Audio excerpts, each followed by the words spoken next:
আমি নির্বাচনে না দাঁড়ালে বুঝতেই পারতাম না যে সবাই আমাকে এতটা লাভ করে। এবার প্রথমবার আমি নির্বাচনে দাঁড়িয়েছি শিবা শানু জয় চৌধুরীর প্যানেলে। আর শিল্পী সমিতির যারা সম্মানিত ভোটার আছে তারা সবাই আমার খুব কাছের, সবাই আমার খুবই আপন। অনেকের সাথে আমি কাজ করেছি, অনেকের সাথে আমি কাজ করিনি। যাদের সাথে কাজ করিনি তাদের কাছে ভোট চাচ্ছি, দোয়া চাচ্ছি। যাদের সাথে কাজ করেছি তাদের কাছেও দোয়া চাচ্ছি, ভোট চাচ্ছি। খুবই ভালো লাগছে। আর আমার যারা সম্মানিত ভোটাররা আছে, বোনেরা আছে, ভাইয়ারা আছে, ফাইটার আছে, শিল্পী সমিতির নাচের শিল্পীরা আছে, সবাই এত আন্তরিক, সবাই এতটা মানে কি বলবো যে এতটা আমাকে ভালোবাসে। সবাই ভালোবাসা পেয়ে সত্যি আমি অনেক মুগ্ধ। আমি নির্বাচনে না দাঁড়ালে বুঝতেই পারতাম না যে সবাই আমাকে এতটা লাভ করে, এত ভালোবাসে। যেহেতু নির্বাচনে দাঁড়িয়েছি অবশ্যই আমি তাদের ভালোবাসার প্রতিদান দিব।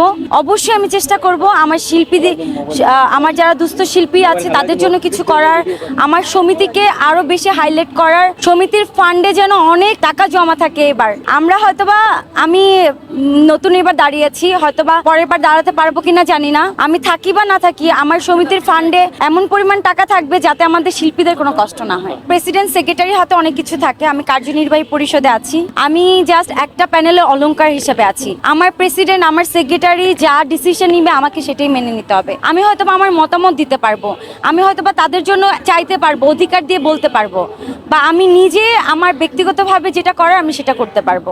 এর বাইরে হয়তোবা আমি কিছুই করতে পারবো না। তারপর আমি চেষ্টা করব আমার শিল্পীরা যেন বঞ্চিত না হয়। হয়তোবা বিগত দিনে অনেকেই অনেক কথা বলেছে, এই করব, সেই করব, হ্যান করব, ত্যান করব, হয়তোবা অনেক স্বপ্ন দেখিয়েছে, অনেক কিছুই বাস্তবায়িত হয়েছে, আবার অনেক কিছুই হয়নি।